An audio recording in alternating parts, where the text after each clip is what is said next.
Before we get started, I'm going to take a brief moment of point of personal privilege. In the Cardinal News this morning, there's an article about Virginia's connection with Hawaii and its history, some of which is good, some of which is not. But one of the interesting points is that the congressman from the 9th District of Virginia, the district I currently represent, a Democrat by the name of Jennings, was the only Virginian to vote for Hawaiian statehood. And so we're kind of proud of that our section of the state's a little different than the rest of the state. Sometimes good, sometimes bad, but mostly good. All right. That being said, if all of our guests would please take their seats. Subcommittee on Oversight and Investigations will now come to order, and I now recognize myself for 5 minutes for an opening statement.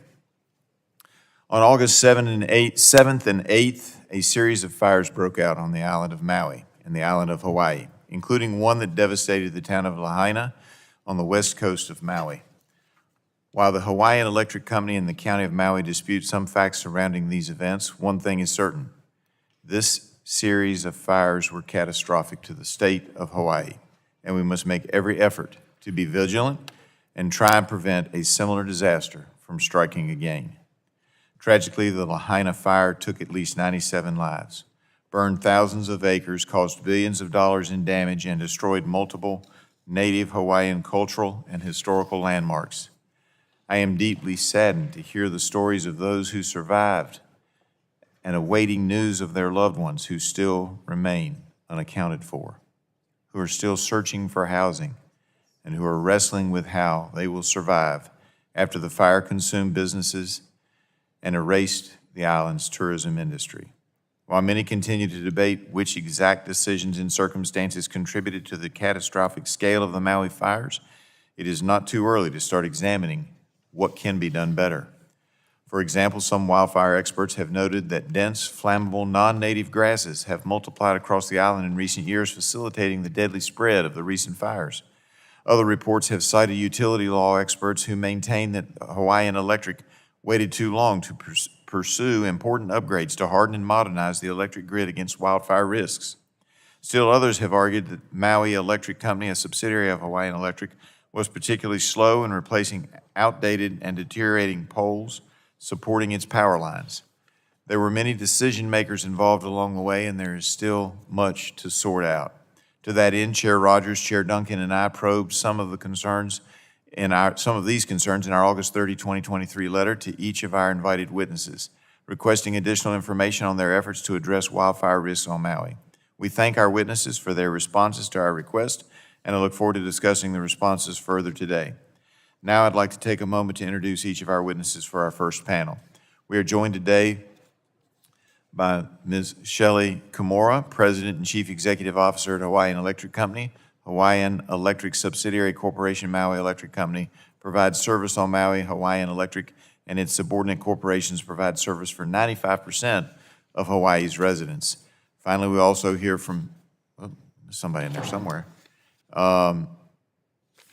We'll also hear from Mr. Mark Glick, Energy Officer of Hawaii State Energy Office. The office develops support and supports state energy policy goals. We also welcome Mr. Leodoloff Asuncion, Jr., Chairman of the Hawaii Public Utilities Commission. Mr. Asuncion served as a commissioner since April of 2019, as its chair since July 2022. The Commission, among other things, regulates the electricity rates and power service parameters of public utility companies operating in the state.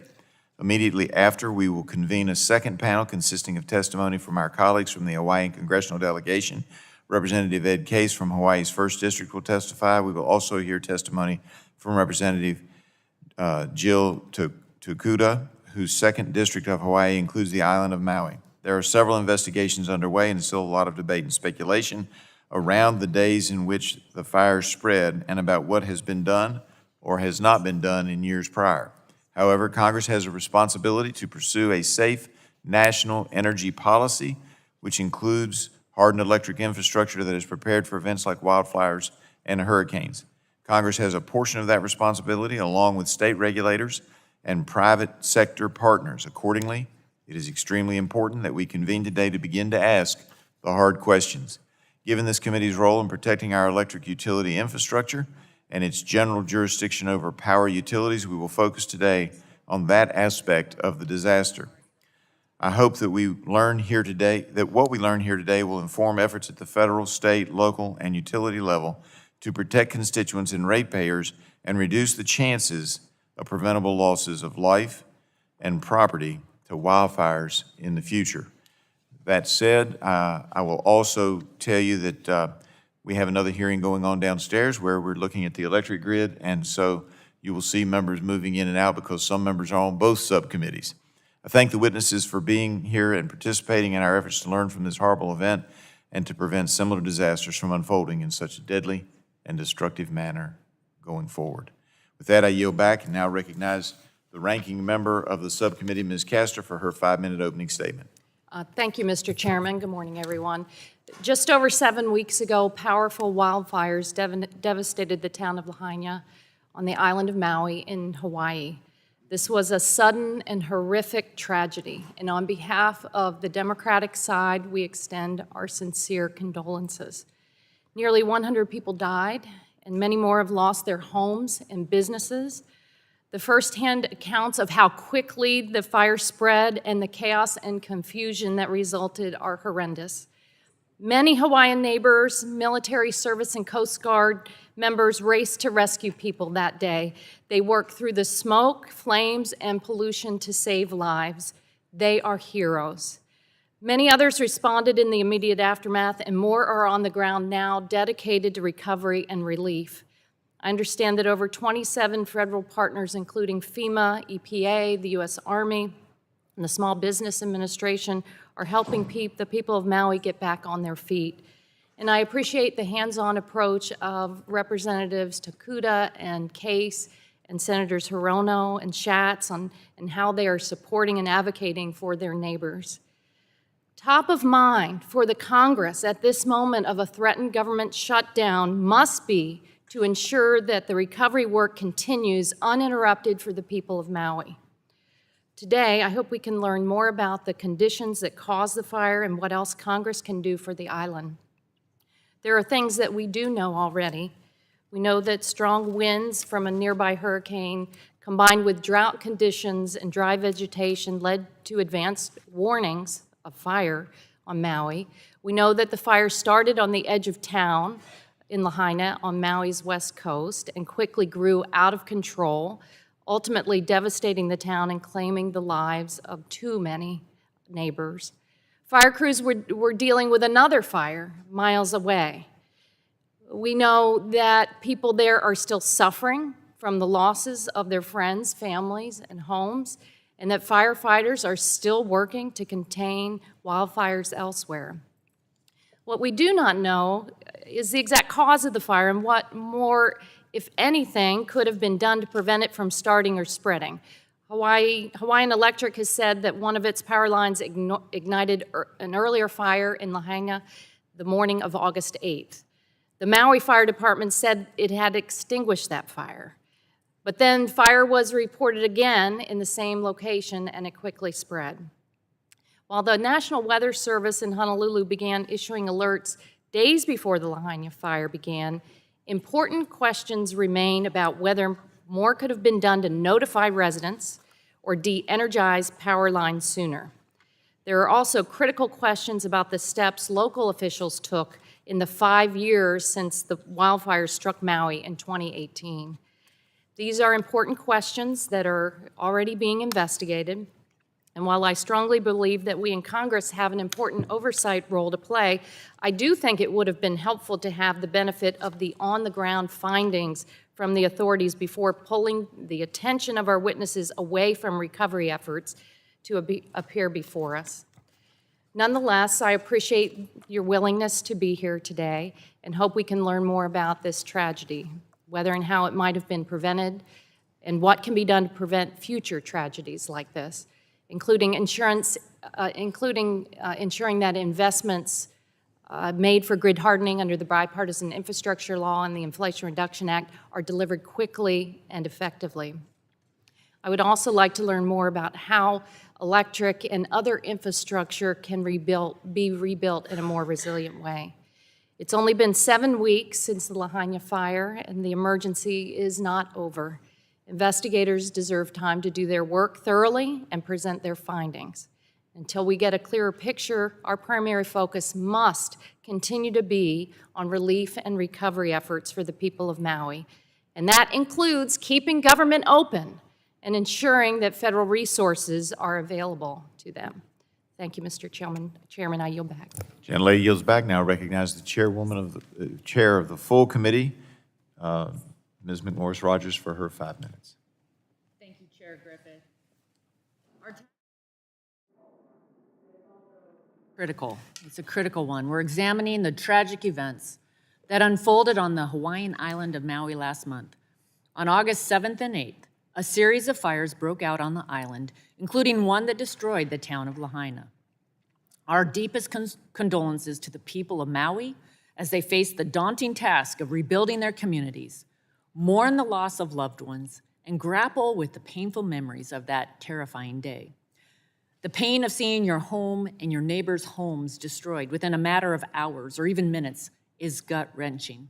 At least 97 lives were lost to this disaster, and we continue to pray that God provides strength and comfort to their loved ones. Many are still missing. According to an estimate from the University of Hawaii's Pacific Disasters Center, at least 2,200 buildings were destroyed, with about 86% of those buildings being residential. We must do everything we can to minimize the chance that such a destructive and deadly disaster will occur again on Maui or anywhere else in the country. And unfortunately, if we fail to learn from this event, it very well could. The Hawaii Wildlife Management Organization reports that each year the percentage of total land burned by wildfire in Hawaii is equal to or greater than any other state in the nation. And according to the wildfires experts from the University of Hawaii, the area burned across all 4 counties in Hawaii each year has increased by 300% within the last several decades. Eastern Washingtonians are no strangers to the disastrous consequences of wildfires either. Last month, the Gray and Oregon road fires destroyed hundreds of homes, forced evacuations, and have been linked to 2 deaths. Hundreds are still recovering from and coping with the destruction of these wildfires.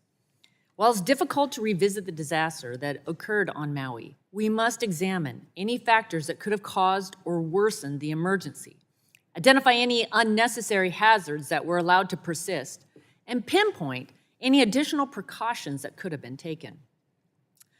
I understand debate about the factors behind the cause and spread of the fires continues, but that Hawaiian Electric acknowledged that an early morning fire on August 8th appears to have been caused by power lines that fell in high wind. What happened after that, particularly concerning the second fire that swept through Lahaina that afternoon and destroyed lives, and the town remains open to an investigation. Part of our job here in Congress is to ensure that every American has access to affordable and reliable energy, and that responsibility includes making sure that energy comes from safe, well-maintained infrastructure. There's been a lot of emphasis on some of the competing priorities when it comes to modernizing our electric grid in recent years. However, we must make sure that safety remains a top priority. A grid that's not prepared for extreme weather or is inadequately maintained is not only unreliable, but also an unacceptable safety hazard that could potentially cost billions of dollars and endanger lives. While we cannot prevent and control every hazard, such as the high winds that struck Maui leading up to the fire, we must harden our grid to hazards, address wildfire risks such as vegetation overgrowth, and implement appropriate precautions for extreme weather. We appreciate all the witnesses traveling across the country to be here today. You have a difficult road ahead of you in rebuilding after this tragic event.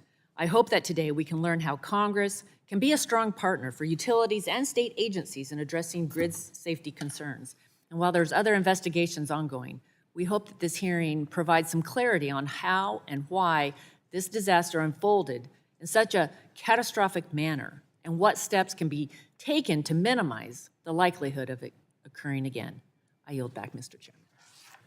Gentlelady yields back. Now recognize the ranking member of the full committee, Mr. Pallone, for his 5-minute opening statement.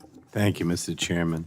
The wildfires that swept through the town of Lahaina on August 8th were a catastrophic disaster, and I want to offer my deepest sympathies to all those affected. It's a devastating tragedy, and we must ensure that Congress supports the island every way we can.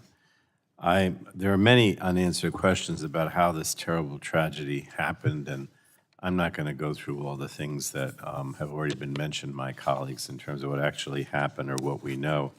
But I know that first responders tried to contain the blaze, and some residents were able to evacuate, but tragically it wasn't enough, and the fire went completely out of control.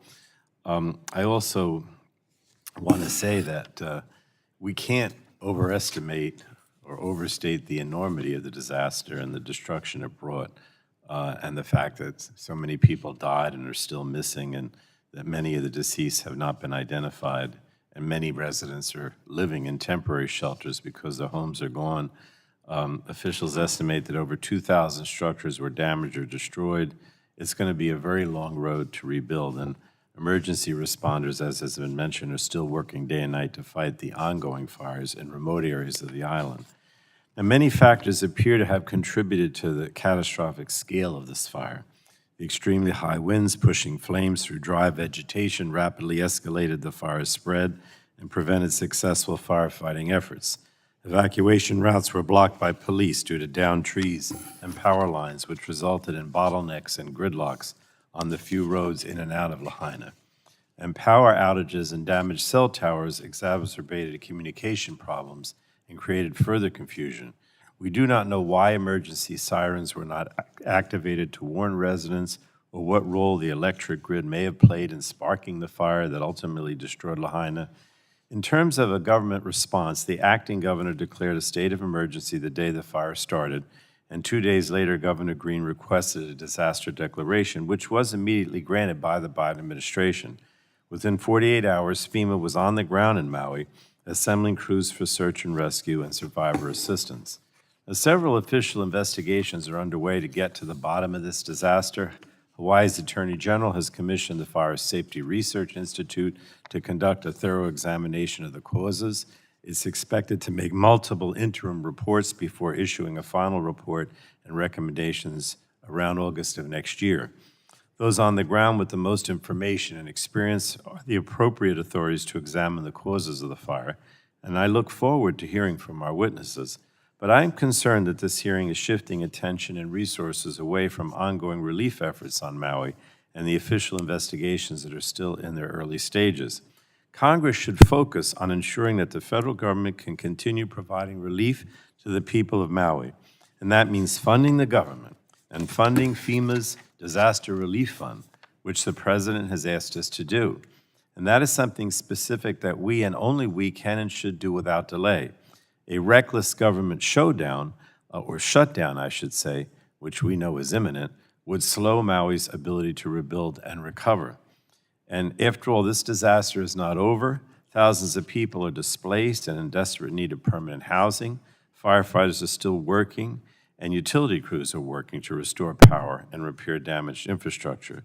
So I'm hopeful that the investigations will provide answers so that we can learn from this tragedy to ensure this does not happen again.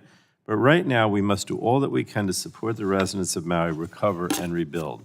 And a shutdown is not the answer, obviously. I mean, it's hard for us here in the midst of this potential shutdown to be talking about how much we can do, because we don't know if government is going to be able to do anything if by tomorrow night or Saturday the government shut down. That's certainly not, it's not easy for us to say to you that we're going to help when we don't even know if the government's going to be open. So I guess my main thing, and I know it sounds political, but I can't help it, because if the government shuts down, is a serious question about what we're actually going to do.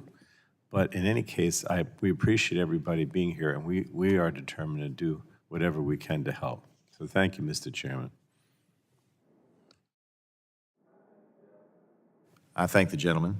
Gentleman yields back. That concludes members' opening statements. The chair would like to remind members that pursuant to committee rules, all members' written opening statements will be made a part of the record. Please provide those to the clerk promptly.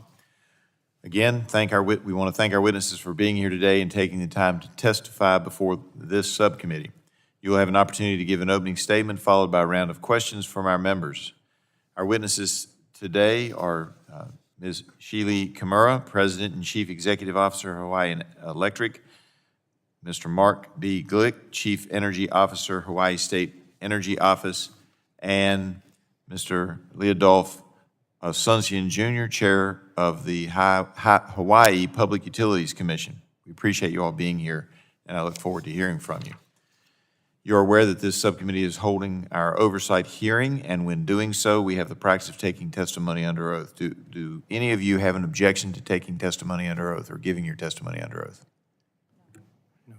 Seeing no objection, we'll proceed. I would also advise you that you're entitled to be advised by counsel pursuant to House rules. Do any of you desire to be advised by counsel during your testimony today?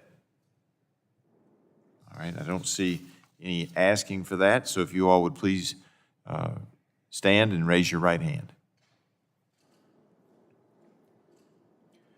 Do you promise to tell the truth, the whole truth, and nothing but the truth, so help you God?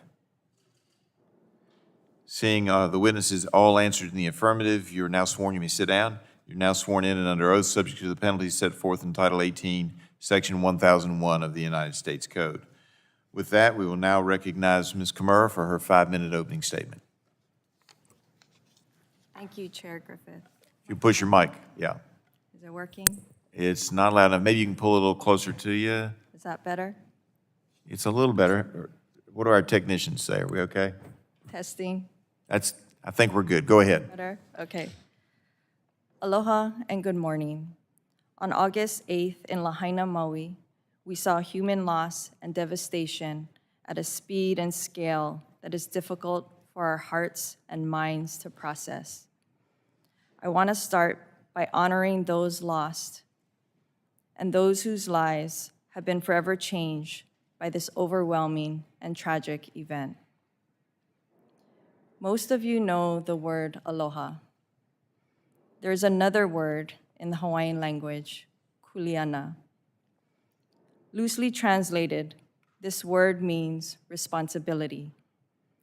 But like aloha, it cannot be simply defined. It is a deep sense of responsibility that is both an obligation and a privilege. It's a responsibility that has been entrusted to you by your family, by your community, by the generations that came before you and those that will follow you. Kuleana is one's responsibility within a bigger system or community to which one belongs. It's a privilege to have kuleana within this interdependent system and to one another. For generations past, present, and future, Hawaiian Electric's kuleana is to Hawaii. We are committed to be there for Maui and Lahaina for as long as it takes to recover, to rebuild, and to help ensure a tragedy like this never happens again. In that spirit, I hope all of us can see it as our shared kuleana, our responsibility to honor the people of Lahaina as we do this work as part of a collective community. I hope we can start to find solutions that will help protect Hawaii and the rest of the nation from increasing threats of familiar natural disasters like hurricanes and those that we have rarely experienced, including droughts that can fuel catastrophic wildfires on tropical islands.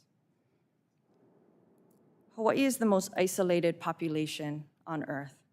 There's no electrical connection to the continental US or even between islands. This is one of the reasons Hawaii has the highest electric rates in the nation. On an island, we have to be our own safety net. We can't call on a neighboring state if we run short. Our isolation is also one of the drivers for our efforts to become energy independent, to get off expensive, volatile imported fossil fuels. It's not only about the environment, but about our economy and energy security. As utilities go, we're small, about 470,000 customers on 5 islands, 70,000 on Maui. The Department of Defense is our largest customer. Hawaii is home to the U.S. Indo-Pacific Command, and we are the only utility in the nation serving all components of one combatant command. I became president and CEO of Hawaiian Electric in January of 2022. Every day, I feel a tremendous kuleana responsibility to our customers, communities, and employees. Since August 8th, I've spent much of my time on Maui. I've seen the devastation firsthand. Our team, including our Maui employees who have been personally impacted by this tragedy, has been working tirelessly to support our communities.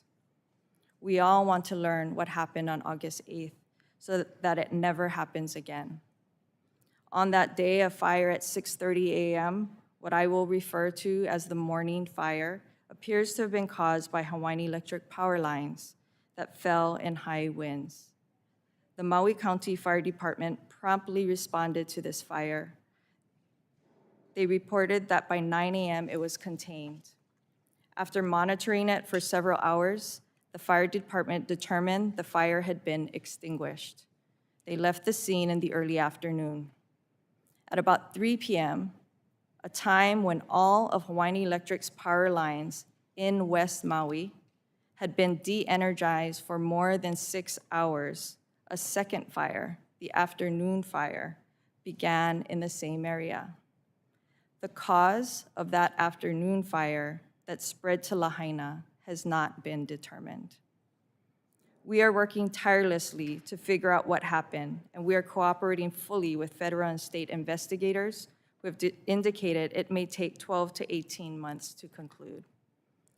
I look forward to fulfilling our shared and respective kuleana to honor the people of Maui as we seek solutions to protect Hawaii and the rest of the nation from other deadly disasters. Mahalo. Thank the gentlelady. Now recognize Mr. Glick for his 5-minute opening statement. Chairwoman McMorris-Rogers, Chairman Duncan, Chairman Griffith, Ranking Member Pallone, Ranking Member Castor, members of the committee. My name is Mark Glick, and I'm Chief Energy Officer of the Hawaii State Energy Office. As noted in my response to the committee's letter of August 30th, my office appreciates the thorough exploration of the causes and effects of the tragic events that occurred on August 8th, 2023, and we share the nation's resolve to stand with the people of Lahaina in their quest to heal, grieve, and recover. I'd like to highlight a few points for the committee. A driving force for Hawaii's aggressive pursuit of energy self-sufficiency is due to our deep concern over oil price volatility, which is extremely detrimental to our economy and our cost of living. Hawaii's oil has been and continues to be sourced primarily from Africa, Europe, and Asia, and the run-up of oil prices due to Russia's invasion of Ukraine had resulted in 40% higher diesel costs on the island of Molokai in Maui County, which has only 18% renewable energy. On the flip side, the island of Kauai, with 60% renewable energy, only experienced a 5% increase in energy costs during the same time and has the lowest average electricity rates in the state. In other words, adopting renewables in Hawaii is a low-cost energy solution while achieving other policy objectives. Hawaii's new normal with wildfires, long a real threat, was first realized with Hurricane Lane in August of 2018 and the California wildfires. It's now recognized that Hawaii's wet and dry periods are more pronounced, and for the first time, wildfire risk was ranked equivalent to hurricane, tsunami, floods, and earthquakes.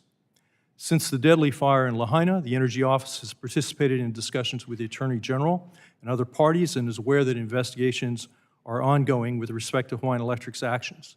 Therefore, it would be inappropriate for the Energy Office to comment on those issues at this time. We take an all-hazards approach to resilience and serve as emergency support function number 12 within FEMA's National Disaster Recovery Framework. Our broader mission is to help mitigate and respond to threats on energy resilience, focusing on energy security plans and response efforts. In that role, we have previously flagged invasive grasses and vegetation on the island of Maui and elsewhere in Hawaii as resilience threats. But I should make it clear, the Energy Office does not have any authority for oversight or enforcement of the utilities or the private sector on energy matters. We have also seen no evidence thus far that indicates renewable energy development has restricted available funds for vegetation management. A key Energy Office resilience efforts was participation in July of 2019 to November 2021 in the Resilience Working Group, established as part of Hawaii Electric's integrated grid planning process, with oversight by the Hawaii PUC. The working group considered hurricanes, earthquakes, tsunamis, volcanoes, wildfires, and physical and cyber attacks as the greatest threats to grid resilience, and recommended a set of resilience measures, including those addressing vegetation management. Among those recommendations are plans for enhanced vegetation management, particularly in critical grid areas, continue to harden and reinforce critical transmission circuit and upgrade structures, continue planning for expanding water-resistant underground cables, establish priority circuits with enhanced restoration capabilities and greater hardening, consider adopting advanced technologies and a more distributed resource approach, including microgrids for emergency and backup operations, and develop wildfire mitigation strategies for a worst-case wildfire event at Ma'alea, a location just 16 miles south of Lahaina. The working group emphasized that infrastructure owners and operators must work together in close partnerships to coordinate disaster planning and recovery with the shared responsibilities between the power companies, key customers, and the government. The final consolidated integrated grid plan was submitted to the Hawaii PUC by Hawaiian Electric on May 12th of this year and is currently under review by the Hawaii PUC. The Energy Office is now completing the Oahu Energy System and Critical Infrastructure Vulnerability and Resilience Assessment, a FEMA-funded effort. This assessment of Oahu's major energy supply, distribution, and demand networks and the state's critical infrastructure risks covers electricity, liquid, and gas energy infrastructure. Once completed, the Energy Office plans to follow up, pending FEMA approval, with a second phase of analysis for Kauai, Maui, and Hawaii counties. In conclusion, it's clear that a multi-pronged approach to prevent, mitigate, and respond to wildfire threats is necessary, involving both short-term and long-term actions. These solutions require a shared commitment of private and public sector will and resources to adequately safeguard our essential energy infrastructure. In the response efforts related to the Maui and Hawaii County wildfire tragedy, Hawaii expresses its sincere gratitude to the federal assistance we have received thus far, and we humbly request your future support and assistance as we recover and rebuild. I'm happy to answer any questions you may have. Thank the gentleman. Now recognize Mr. Asuncion for his 5-minute opening statement. Thank you. Chair Griffith, Ranking Member Castor, members of the subcommittee. On behalf of the Hawaii Public Utilities Commission, I wish to express our appreciation for the sincere outpouring of support for our communities in the wake of this tragedy.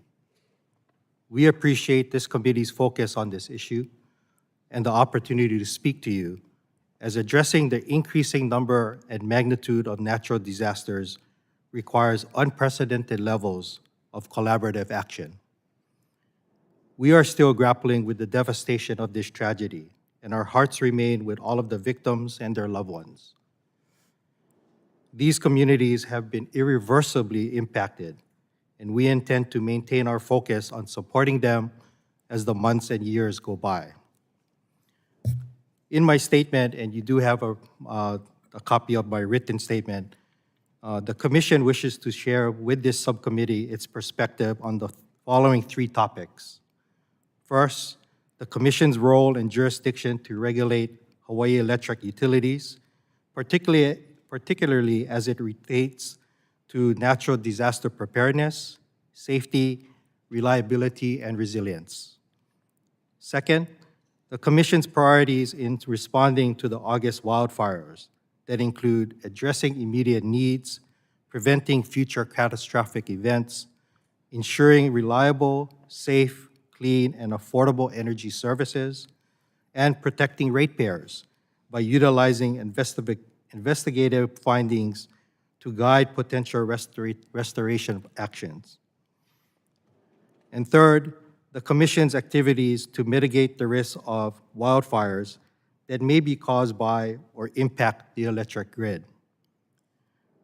The Commission and myself looks forward to answering any questions about these and other topics during this hearing, as well as collaborating on an ongoing basis to ensure the events like the Maui wildfires or any other natural disasters never occur again.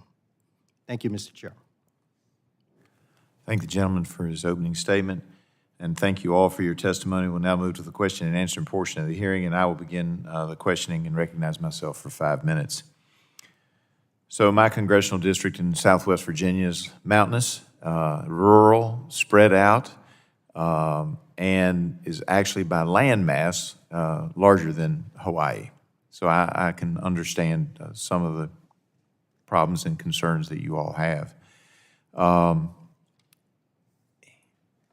But the picture I get is that there were lots of warning signs out there that wildfires were a prominent threat, particularly on that end of Maui.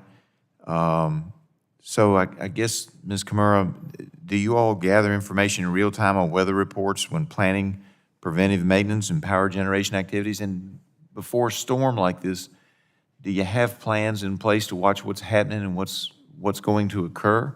Because we know the National Weather Service was telling folks a couple of days in advance this was going to be a big one.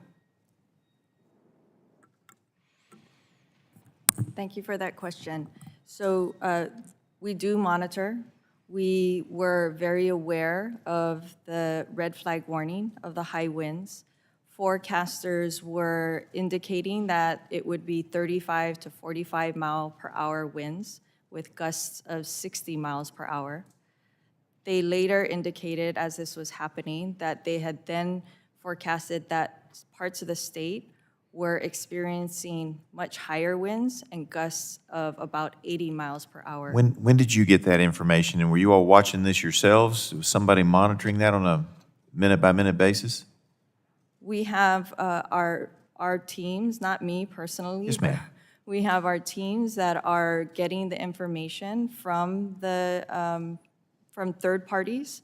It's not our own team looking at it, but they're getting it from third parties looking at that. Do you know when you learned that the winds were going to be higher than you originally anticipated? I don't have that information right now. Did you get that to the committee after this hearing, obviously? Absolutely follow up with you. Yeah, and here's the reason I ask. We get snowstorms. Y'all don't have that one. But we get snowstorms, and our school systems often will be watching the weather forecast, and even before the first flake drops, if they see significant weather, they shut the school systems down. And so my question is, what was the decision-making process in not de-energizing or shutting the power off in this area, which already, because of the invasive plants, because of the wooden poles, because the wires, the lines weren't insulated, already was at risk? These were all risks that were known. What was the decision-making process not to de-energize or turn the power off on these lines during that critical period? So in 2019, our teams, understanding what happened in... And I appreciate the history. What I'm trying to figure out is on that morning, what was your strategy? And were there people who were awake all night monitoring this storm to see what we could do? What's going on? Tell us and the American people what was going on that morning and why you didn't de-energize earlier. Absolutely. I'm trying to explain to Yes, you ma'am. why we didn't... Well, I understand you're going through the process. I'm trying to figure out what happened that day, back in August. Yeah, so I'm trying to answer your question All right. about why we didn't de-energize. Okay. Those decisions were made years before as part of a plan, and as part of our protocols. And so I'm trying to help you understand what our protocols are in that kind of situation. So in 2019, our team started developing a wildfire mitigation plan. And based on what they had learned of the plans in California, including their preemptive shutoff programs, they determined... That would be the PSPS. Okay. PSPS, that wasn't the appropriate fit for Hawaii. Hawaii is very unique, and through that process, that's the determination that was made, and we had other protocols in place when there's high winds. So when you're asking why didn't we shut off the power, that is not our protocol to do that. All right, let's stop right there. Okay, Going forward, are you reexamining that? Are you looking at doing the public safety power shutoff programs? Are you looking at that now? And are you reexamining your protocols because they didn't work? we are absolutely reexamining our protocols. I want to make it absolutely clear that the afternoon fire, the cause of that fire has not yet been determined. And let me, recognize- I heard your testimony, and I just want to confirm, you never re-energized your power lines once you shut them down. Is that correct? That's right. And A little bit and- before 7 a.m., our lines were not re-energized. And how long did it take for the energy to get out of those power lines? I understand it takes some time. Once you push the button to turn it off, how long does it take where the lines are no longer a danger to the public or to firefighters, et cetera? I don't know that exact answer, If you but could I get can that for me guarantee later. you. Yeah, All right, and I apologize, but my time is up, and so I have to yield, even though I'm the subcommittee I'm chair. sorry to- I have to follow the clock too, and I now yield back and recognize Ms. Castor, ranking member, for her 5 minutes of questions. Thank you, ma'am. Thank you very much. I also want to focus on the conditions prior to the fire. I actually was in Honolulu on August 8th at Indo-Pacific Command with General Aquilino and on a bipartisan CODAL as we were headed to the Pacific Rim, and it was extraordinarily windy, and everyone was commenting on it, and they didn't have an understanding yet of the extent of the devastation in Lahaina, but officials had been warning about the likelihood of high winds and wildfire risk for a couple of days. So the information we have is that on August 6th, the National Weather Service warned of fire conditions due to severe drought and strong winds. And on August 7th, the National Weather Service issued a red flag warning indicating severe fire risk. So you said HECO was aware of these warnings from the National Weather Service, correct? that's right. And so I want to dive in. The protocols what exactly were the protocols on the books that that ensured when you received these warnings that action was going to be taken immediately? Yeah, so the protocols on the books for many years was to disable a setting on our system that automatically recloses a circuit if there's a fault. Meaning that if there's a fault indicated on the line, that it won't re-energize. The And how- breaker will open and then it won't re-energize. And then how quickly after you received the warning did you act to do that? I don't know the exact time. I believe the warning, and we can, subject to check, I believe the warning happened overnight, and by the morning that those protocols were put into place. But we can get that for you, those Thank you. details Mr. for you. Asuncion, does HECO have the authority to proactively de-energize its lines in response to weather conditions? Excuse me, can you repeat that question? Does HECO have the authority to proactively de-energize the lines when they receive these warnings? Yes, they do. Okay. Ms. Kimura, when did HECO first become aware that one of its power lines was down in Lahaina? We had a number of power lines coming down, and I'm trying to remember when the first one was down, and I can't recall right now. I mean, there was a lot happening from August 7th to August 8th. Mr. Asuncion, do you know exactly when? When did you receive notice? I received notice of lines going down or basically in the afternoon of the 8th when HECO informed us that they activated their incident management team. Last year, HECO submitted a plan to the PUC to spend $189 million on grid hardening to make its energy grid more resilient. And last month, DOE announced $95 million. U.S. DOE announced $95 million to Lahaina coming from the bipartisan infrastructure law. Ms. Kimura, can you describe HECO's proposed grid hardening plan and what steps you have already taken to improve your lines prior to the fire and how you intend to use these federal investments? So the federal investment that we were informed of, we don't yet have it. We're in discussions on when we will get that or how we will get that.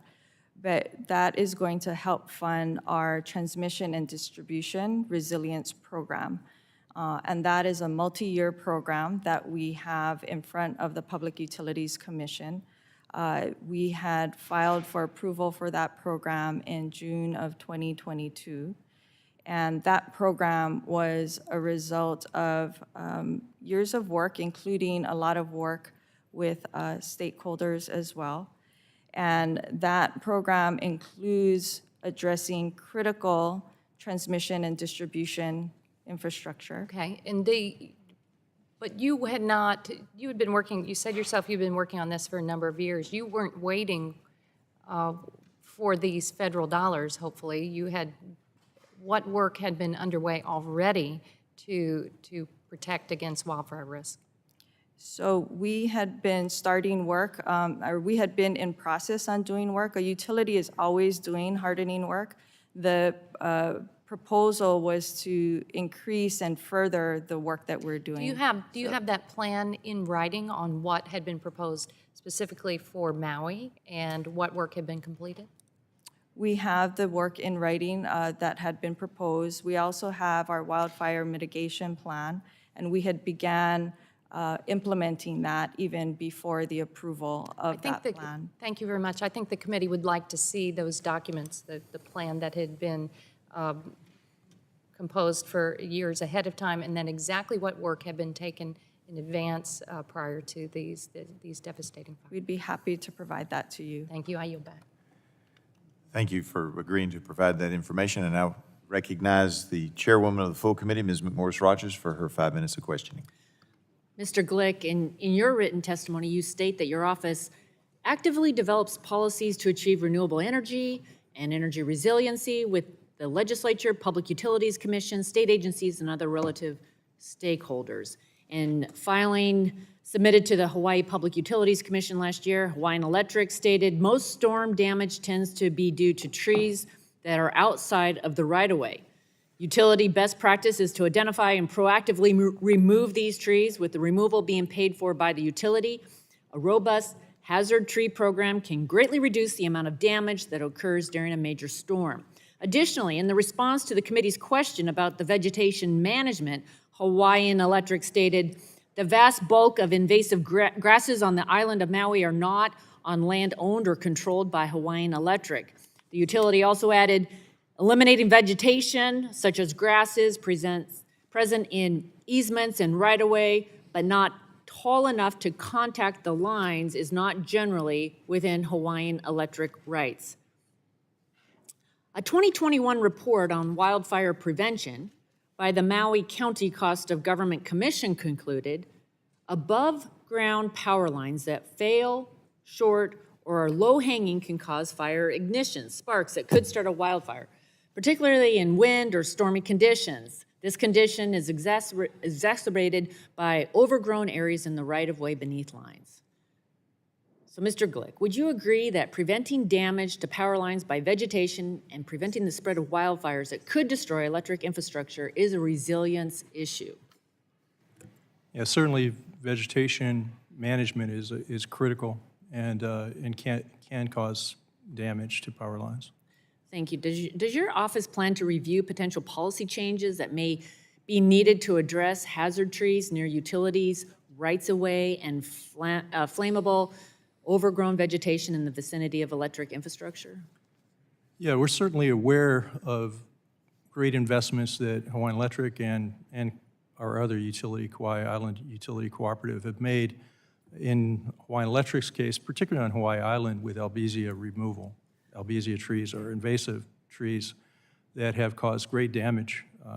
And, you know, our policies are look into policy changes. We'll continue to look at ways to also work with the private landowners and to try to have more cooperative efforts, because a lot of these, everything doesn't happen, as you mentioned, in the right of ways. Right, right. Thank you. So, Ms. Kimura, if there are, for example, the overgrown shrubs or an abundance of dry grasses under Hawaiian Electric lines, but not tall enough to actually contact the lines, you maintain that the company cannot do anything about them, and that's what it sounds like was cited, and based on a Hawaiian Electric's response, I just wanted to give you a moment to elaborate on that. Thank you for the opportunity. So our easements and rights-of-way allow us to clear vegetation. So our vegetation management is around our lines. It does not give us the right, it is not a stated right to take care of the grass under our lines on private property. And so that is an issue that I think we all in our state need to be looking at. Now, given what happened on August 8th, and we all, I think, agree that that's a critical issue for everyone to be looking at. Great, thank you. I understand Hawaiian Electric mentioned hazard tree removal in its application before the Public Utilities Commission for Climate Adaptation, Transmission, and Distribution Resilience Program. I understand the application has not yet been approved. Is that correct? That's correct, it's in process. Currently, what does Hawaiian Electric do if its employees or contractors identify a tree that appears to be at risk of contacting one of Hawaiian Electric lines should it fall, whether due to poor condition or extreme weather? I'd have to get back to you on exactly what happens. We recently had an issue where there was a tree as a result of the fires in upcountry Maui that was at risk of falling. We had contractors go out there and take down the line, but the property owner was also there and indicating that this tree was at risk. Would you speak to the policy before the fires, how the utility would have responded? The reason why we're going to get approval for hazard tree removal, as I understand it, is because we are not, at this point, allowed to go ahead and do that as part of a larger program, Thank you. given our rights of way and our Okay, easements. more questions to come. At this point, though, my time has expired. I yield back. Thank you, gentlelady, for yielding back. Now recognize Ms. Schakowsky for her 5 minutes of questioning. Thank you, Mr. Chairman. I really want to thank the witnesses and the tragedy that you have faced and the community sentiments that must be so overwhelming.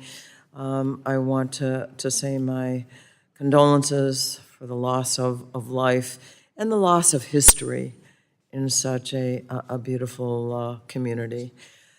One of the things that really shocked me was that there was some misinformation that was being spread at the time. I don't know if this actually became an issue. I did want to ask you about it. I know that there were that there were some social media generated by China and other malicious actors who were actually saying that there was, it was caused by government space lasers discouraging some people from dealing with FEMA, and that kind of misinformation, disinformation that was being circulated. How shameful is that? But I just wanted to ask any or all of you if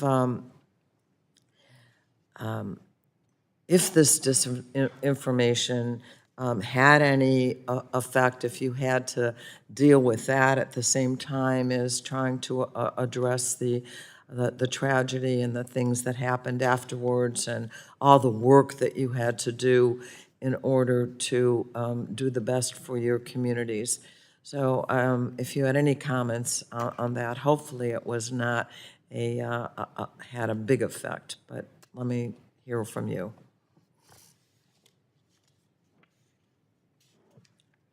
I mean, I can start. I mean, this is not an area of my expertise, but I have been on the ground in Lahaina, and I have been talking with people.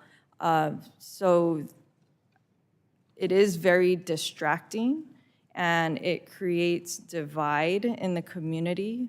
And in a time where people need to come together and support the community, it does create noise, that makes it much more difficult for that to happen. And just talking about it personally for our own company, I recall having conversations. We would gather every morning in Maui in a big circle at 7 a.m. before the crews went out. And I remember having to tell them, stay focused on your work, be safe, don't let all of that noise in social media distract you and bother you, because we have work to do and we need to stay focused on serving our community. And I'm sure that's the kind of conversations others that are helping the community needed to have as well. Anybody else?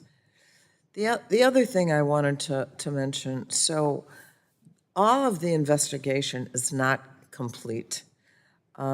What kind of impact does that have on your testimony today? What are we waiting for? What might you find out that has not yet been revealed because there is not yet a complete investigation? Can you answer that about the, yes? It's difficult to speculate on what might be found or what might not be found. This is a very complex situation, as you've been hearing from many of the members here. I've talked about in my opening statement being a part of a system and a community. There's a system here that was in play for all of these conditions to happen all at one time, that resulted in the devastation in Lahaina. And there's a lot to unpack there. It's very complex. Many people, many different organizations are involved, and many conditions are involved. And all of that needs to be taken into account. And those are all critically important to understand, and how all of that works together as an interdependent system for us to figure out the right solutions for Hawaii as well. How soon do you think that you're going to get the final information from which you can plan ahead on the changes that need to be made? The Attorney General, who's doing one of the investigations, Hawaii State Attorney General, and the ATF, who's supporting the Maui County Fire Department and the County of Maui, I understand that they are both saying it'll take 12 to 18 months. And so we're still in the very early stages. We expect ours to take many months as well. Thank you. My time has expired. I yield back. Thank you. Thank the gentlelady for yielding back. Now recognize Dr. Burgess of Texas for his 5 minutes of questioning. Thank you, Mr. Chairman, and thank you for holding this hearing today. It is important, and I appreciate our witnesses being here. Is there ever any option to bury these delivery lines? Are they always going to be above ground, or is it just too cost prohibitive to bury the lines? And yeah, from all of you, actually. So the standard is on Maui is for lines to be overhead. A customer can opt to have it undergrounded. They have to pay for that undergrounding. It is very expensive. So some customers opt to do that, and they pay for that. About 50% of the lines on Maui are undergrounded. 50%. As in comparison, as I understand it, California is about 33% undergrounded. So you have more underground delivery water? Yes. I mean, obviously, some of this infrastructure is going to have to be replaced as you rebuild. Again, I would just ask is undergrounding a consideration during the rebuild? As I've talked to some community members in Lahaina, they would like to have the lines undergrounded, understandably. These are conversations that we're going to have to continue to have, and solutions we're going to have to figure out. Undergrounding in general is about 5 times more expensive, and on a small island like Maui with only 70,000 customers, that can get very expensive in a place where we have the highest rates in the nation. And we're already facing an economy where many of our people who have lived in Hawaii for a long time can no longer afford to live in Hawaii. So those are the kinds of considerations we have when we make these kinds of decisions and the kinds of conversations we need to have as a community to make sure that we're doing the right thing and the best thing for that community. Thank you for that answer. Mr. Asuncion, in your statement, you said that the commission, of which your chair, is going to take a proactive approach to ensure that Hawaiian Electric mitigates its risk. I'd like for you to elaborate on that a little bit and then just add, is undergrounding of the utility one of those measures? Yeah, like Ms. Kimura said, I think we look at all aspects of whether or not, right, it goes underground. Like she said, there is that option, right? If the customer does want to have it underground, certainly we'll put it underground. And we do, like a lot of our newer communities across the state, right? We have it underground versus overhead. It does come at some costs, right? To the ratepayer, to the company, basically to all of us in the state of Hawaii.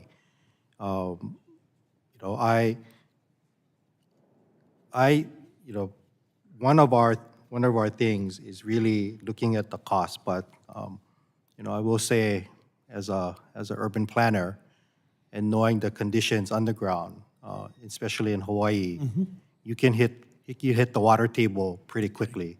So those are other consideration, more technical considerations that we need to look at.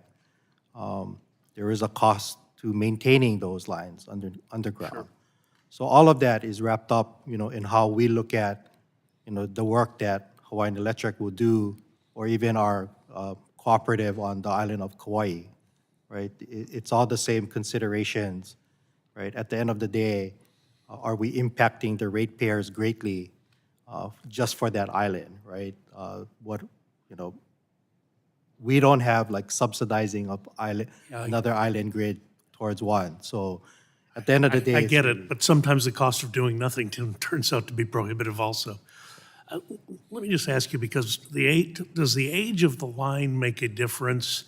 And I don't know the term for it, but the amount of the coefficient of sag in the line, does it increase as the line ages? I wouldn't be able to tell you that. I'm not the technical person. But the comment was made in some of your testimony that some of this infrastructure is getting pretty old. Is that Yes. fair to say? Yes. And so the brittleness of the line, the likelihood that it might break, again, whatever term I'm not aware of, the sag coefficient is going to increase, where vegetation that may not have posed a problem when the line was installed now may, because the actual physical configuration of the line is different.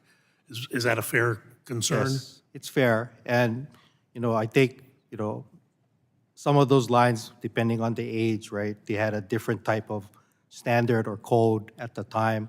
Our rules are prospective, right? So if they're going to be doing maintenance, if Hawaiian Electric or the cooperative is going to be doing maintenance on the lines, installing new lines, it's getting up to that particular code at that time, right? So if the coefficient, if you want to call it, right, of sag is different today, right, we would expect our utilities to build to the current standard.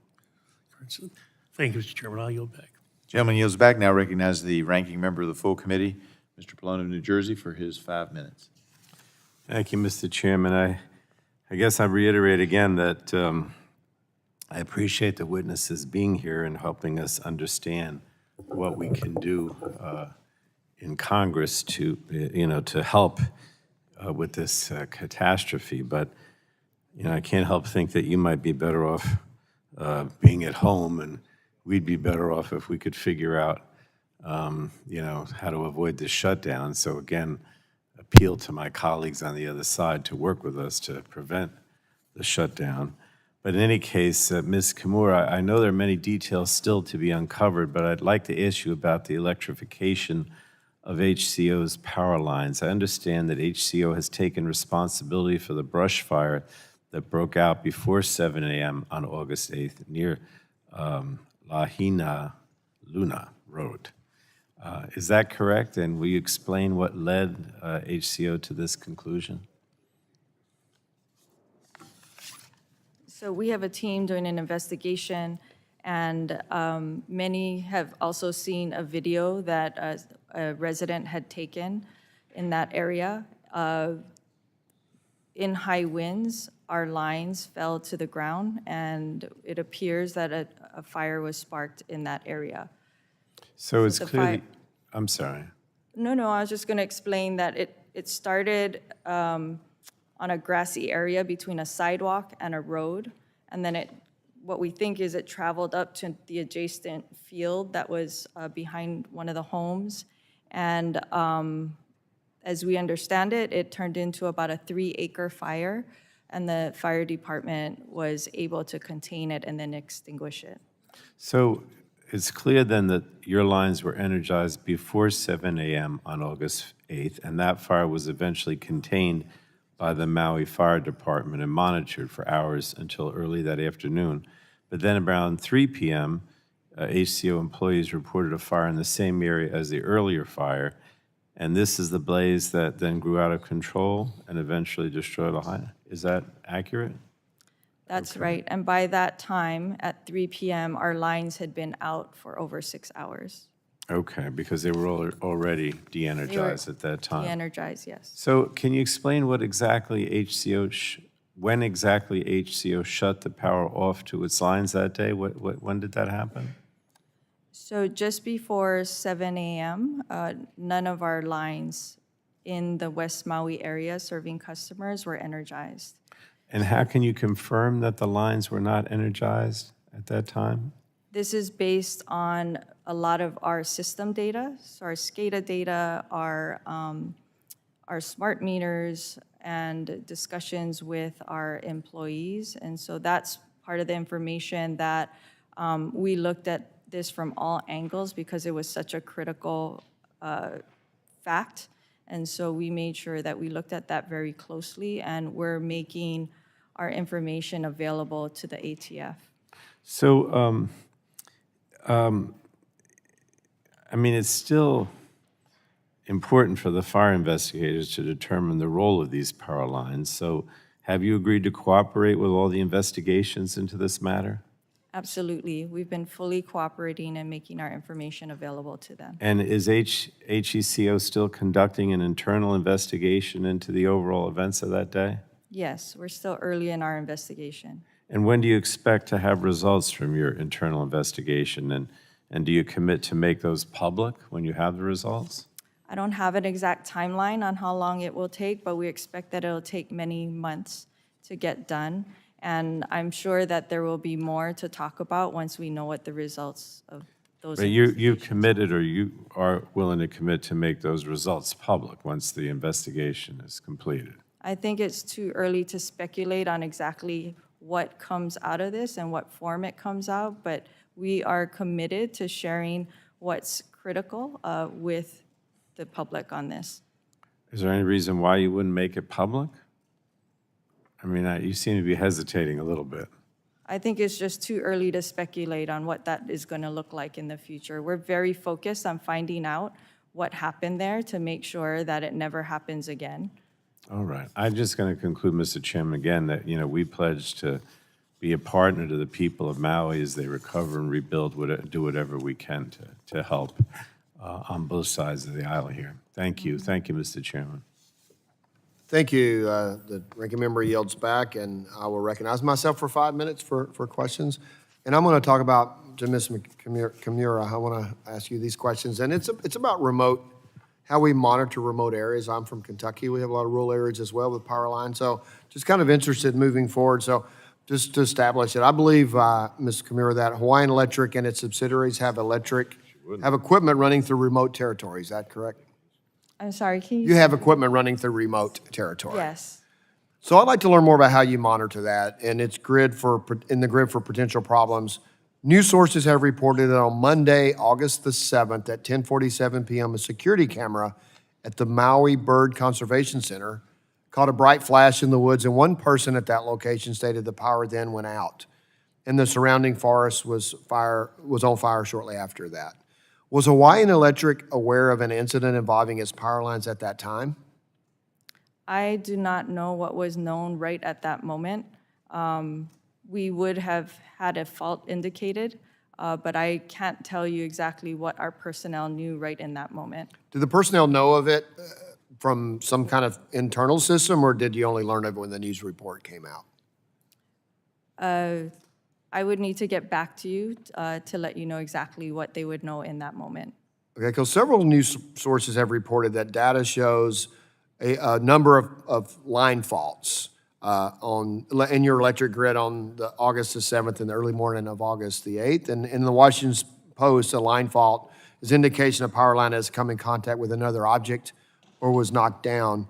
Does Hawaiian Electric employ any kind of sensors or technologies to detect or display these faults? Sorry, can you say the last part of your Yeah, question? does Hawaiian Electric employ any kind of sensors or technologies to detect or display these faults?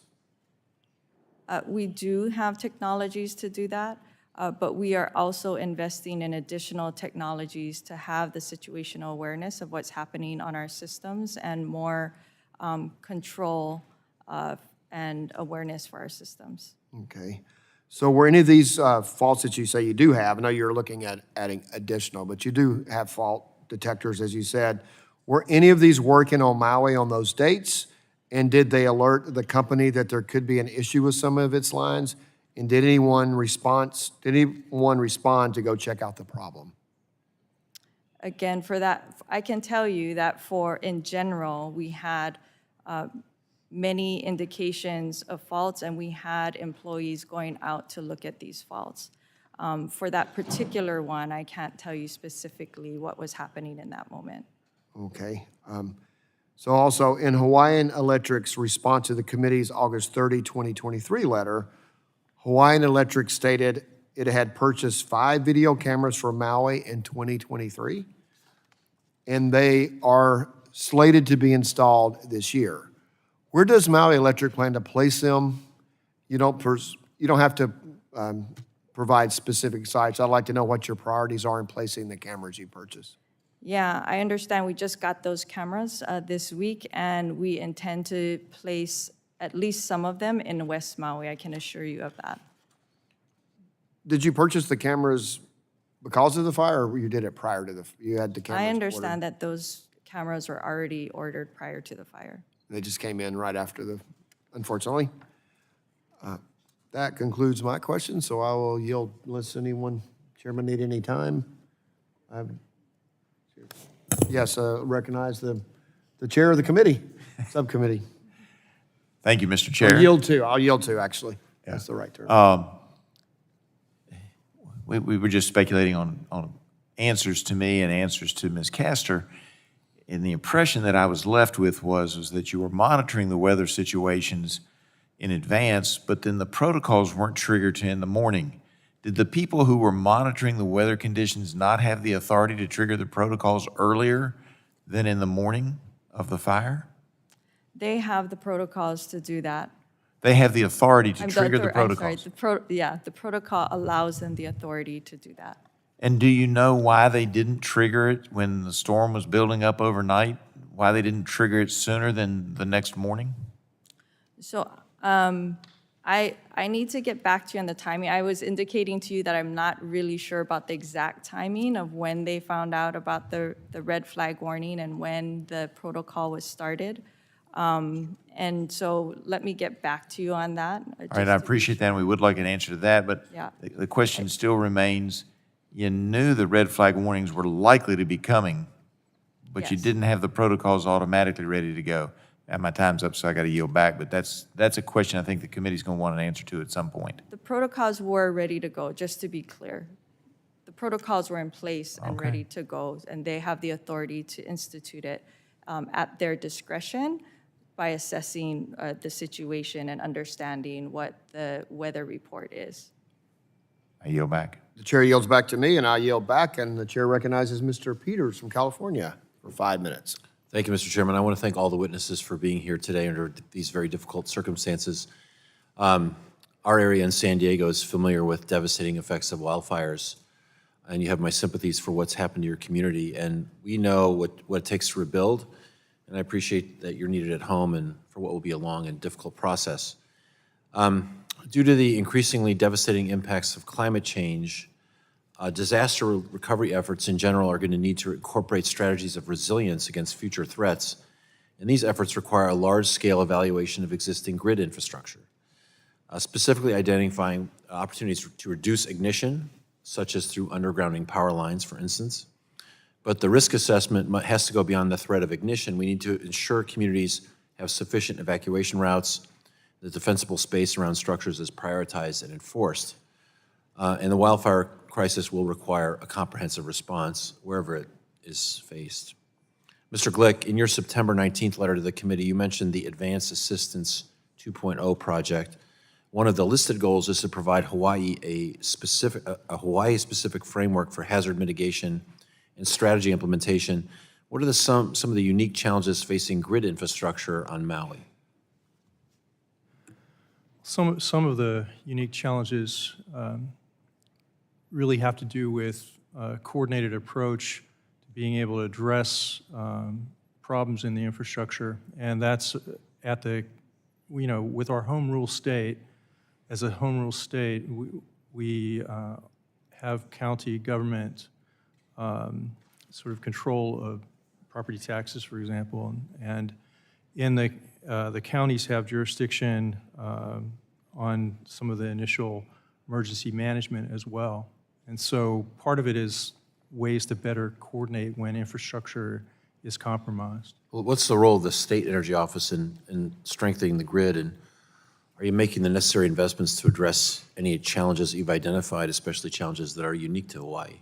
Well, we provide recommendations through these working groups and through other forums that we participate in, and also participating in regulatory proceedings. And those recommendations we pursue vigorously through the process, and then we follow up afterwards with the commission, and we also work with stakeholders in the state to be able to get further. Sure. Have you made any guidance. specific recommendations about the grid? Well, certainly, we identified, I think, a number of grid improvements that needed to be made. And did the state follow your recommendations in terms of making investments or committing to changes?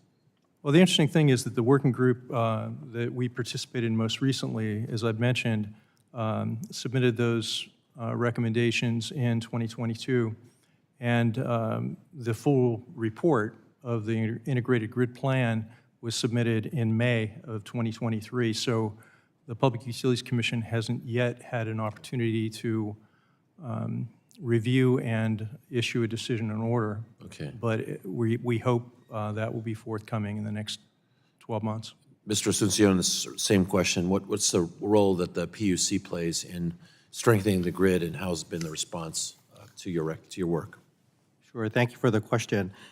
But specifically, just because I don't have a lot of time, there's a Hawaiian Electric's June 22 application to invest in $190 million over 5 years to upgrade transmission and distribution infrastructure. How's that coming?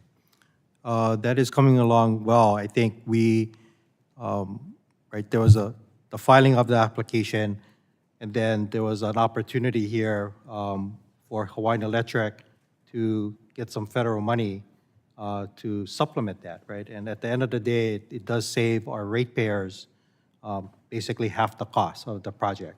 Right. My understanding is that an award was announced by the Department of Energy, and Hawaiian Electric is now talking over the exact scope for that money and how they would get that money granted to us. Okay. What we have committed to at the Public Utilities Commission is to render a decision within 90 days of the announcement of that award.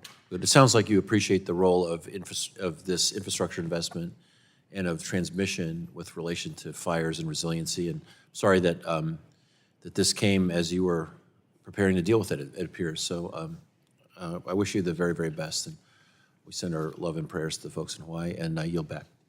Gentleman yields back. Now recognize the gentlelady from Florida, Ms. Kamick, for 5 minutes of questioning. Well, thank you, Chairman Griffith, for hosting this hearing today. Thank you to our witnesses for appearing before the committee on this very important topic. And, as we all know, the fire brought horrific loss, and it was truly a tragedy. And for everyone who was impacted, our hearts just break and go out to everyone who has experienced loss. So it's my hope that today in this hearing that we not only get answers, the very really much needed answers for so many people, but also we can identify ways that we can avoid another tragedy. So I'm going to start with you, Ms. Kimura. Did I say that correctly? All right, thank you. So we've seen the news reports alleging that Hawaiian Electric may not have properly maintained its electrical equipment and wooden poles. So I'd like to give you an opportunity to respond to those claims. Specifically, in the response to this committee's August 30th letter, Hawaiian Electric stated that its inspection and mitigation programs on Maui to mitigate fire risk include test and treat.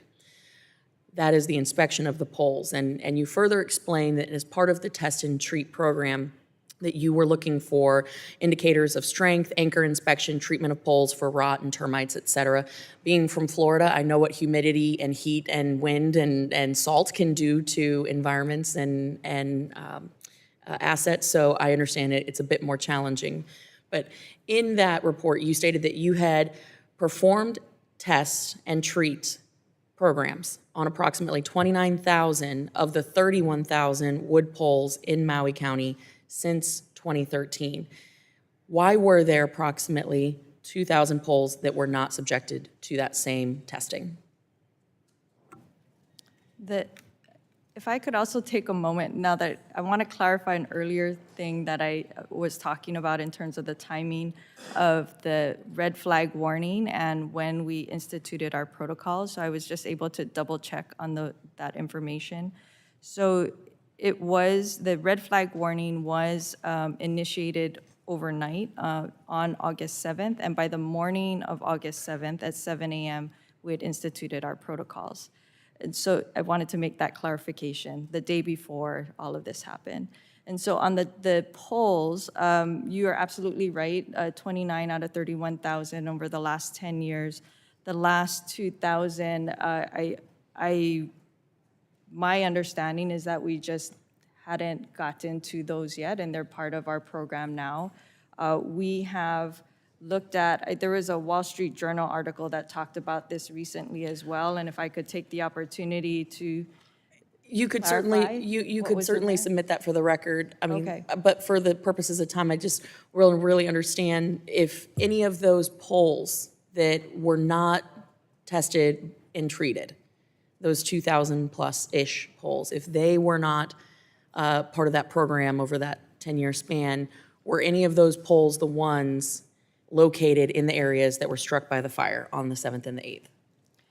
I don't know the answer to that question right now.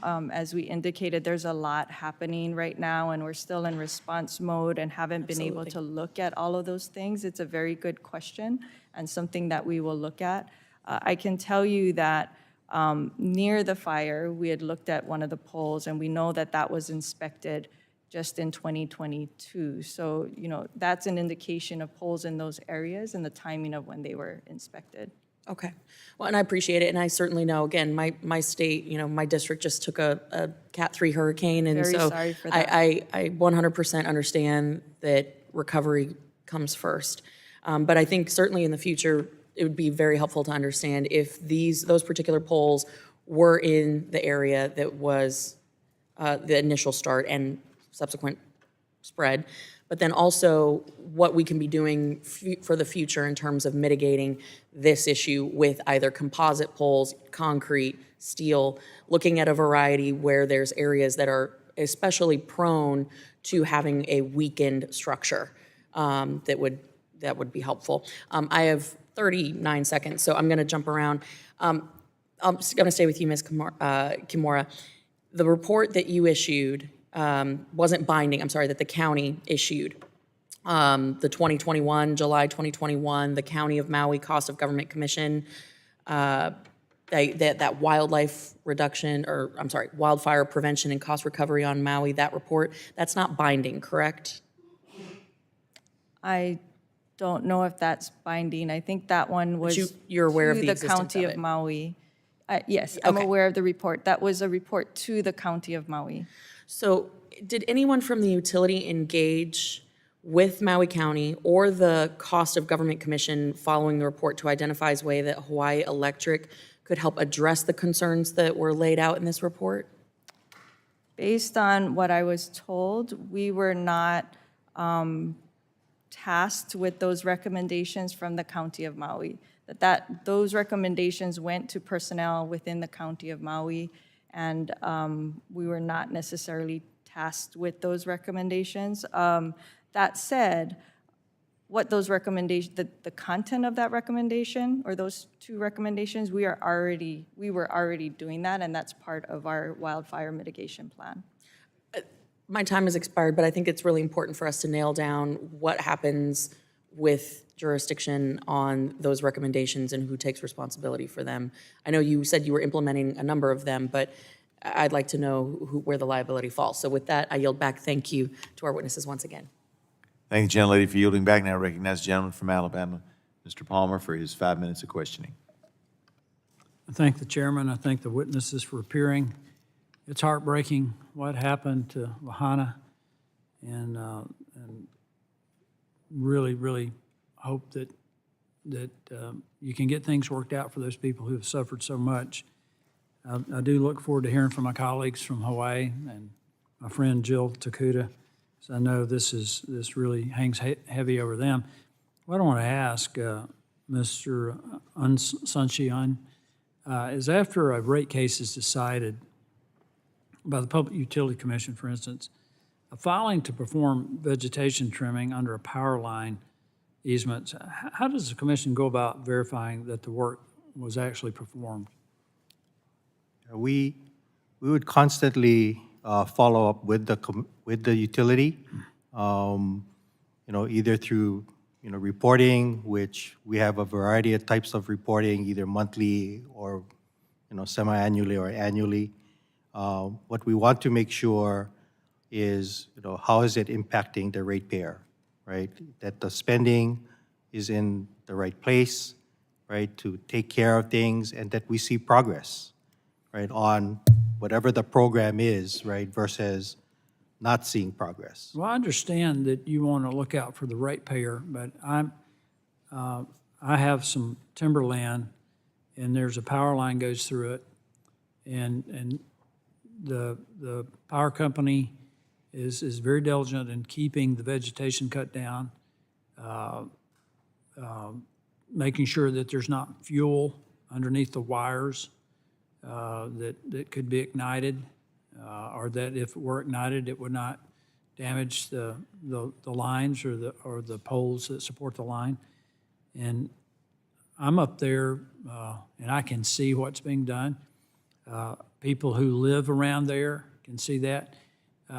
Have there been people on Maui that have reported excessive growth of vegetation? Is that something that people just weren't aware of as a potential problem for wildfire? I will say that those types of reports would not come to the Public Utilities Commission. It might go to like our. But does it come to, what I need to know is if the public's reporting this to the power company, and the power company taking action, and if they don't take action, does the commission know about this? Yeah, certainly the commission would know through the types of reporting that we have, right? I think the immediate, right, is really contingent and the responsibility of the utility, right, to act on those notices from the public.